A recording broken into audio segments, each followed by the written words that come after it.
నుంచి మా ఇద్దరు చాలా దగ్గర మిత్రులం అధ్యక్ష.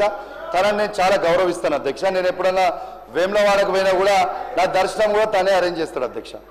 కానీ నాకు ఆది శ్రీనివాస్ గారు మాట్లాడుతూ ఉంటే చాలా సంతోషం అనిపిస్తూ ఉంది. కానీ సీనన్న, నేను చెప్పేది నా గొంతు కాదు, ఇది కిందల రైతుల గొంతు మాత్రమే నేను చెప్పదలుచుకుంటున్నా.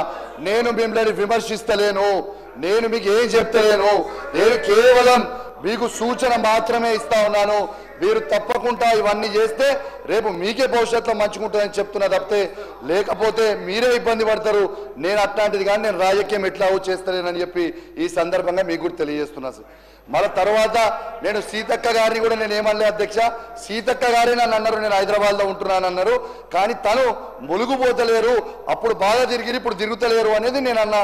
దాని తప్పితే నేను మంత్రిగా ఉండి కానీ నేను తప్పితే దాన్ని బట్టి ఏమనలే అధ్యక్ష.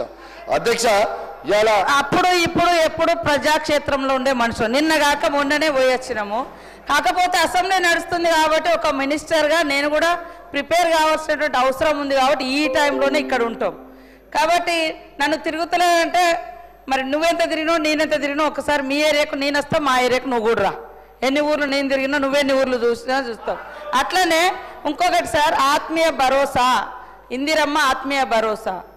ఆడ ఎవరైతే భూమి లేనటువంటి వాళ్ళు ఉన్నారో మేము కొన్ని నియమ నిబంధనలు పెట్టుకున్నాం. భూమి లేనటువంటి వాళ్ళు 20 రోజులు కూలి పని చేసినటువంటి వాళ్లకు ఇవ్వడం జరిగింది. మొన్నటి వరకు కూడా ఎలక్షన్ కోడ్ ఉండడంతో ఇప్పటి వరకు ఒక 60 కోట్లు 70 కోట్లు వేసినాము. మిగతా ఇప్పుడు టోకెన్ అవి వేసే ప్రాసెస్లో ఉన్నాయి. మీరు వేయలేదు సిద్దిపేటలో కూడా వచ్చినాయి, చూసుకోమంటున్నా. సిద్దిపేట కూడా ఉన్నది మా దగ్గర, లిస్ట్ ఇప్పుడు తెప్పిస్తా ఖచ్చితంగా.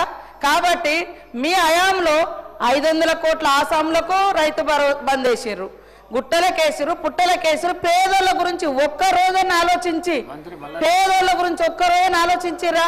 అరే పేదోళ్ళు ఎట్లా బతుకుతున్నారు, మరి వాళ్ళకు కూడా ఏమన్నా ఇద్దామని మేము ఉచితంగా 200 యూనిట్ల కరెంటు కూడా పేదోళ్ళ గుడిసెలలో ఉండేటోళ్ళకి కరెంటు కూడా ఇస్తున్నాం. 500 భారం తగ్గించి 500కే దేశంలో ఎవరు ఇయ్యని విధంగా గ్యాస్ ఇస్తున్నాము. పేద బిడ్డలకే ఎర్ర బస్సులు ఫ్రీగా చేయడం జరిగింది. మరి దాన్ని మీరు ఓర్చుకోలేరు.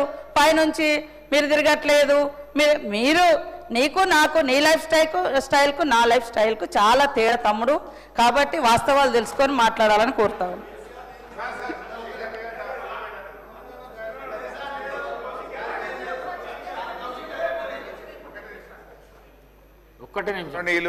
గౌరవనీయులు సోదరిమణి సీతక్క గారు మాట్లాడుతూ ఇందిరమ్మ ఆత్మీయ భరోసా పథకం గురించి మాట్లాడారు.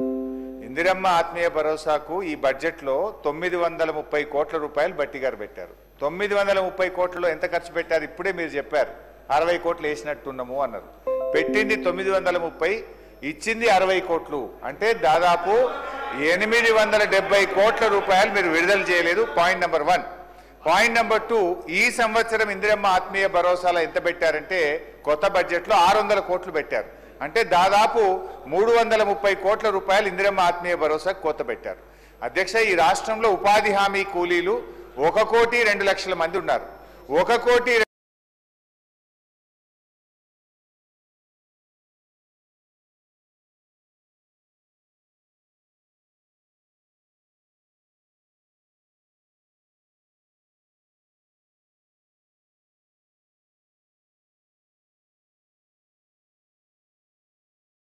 ఇంకొకటి లాస్ట్ అక్క, ఒక్కటి సార్, ఎందుకంటే అది ఒక్క నిమిషం అక్క. ఇంకొకటి ఇవాళ ఇంకొకటి కూడా అన్నారు సీతక్క గారు. ఏమన్నారు అధ్యక్ష? ఇవాళ కౌశిక్ రెడ్డి గారి లైఫ్ స్టైల్ డిఫరెంట్, నా లైఫ్ స్టైల్ డిఫరెంట్ అని అన్నారు. ఎస్ కరెక్ట్ అధ్యక్ష, వారు చెప్పింది కరెక్ట్.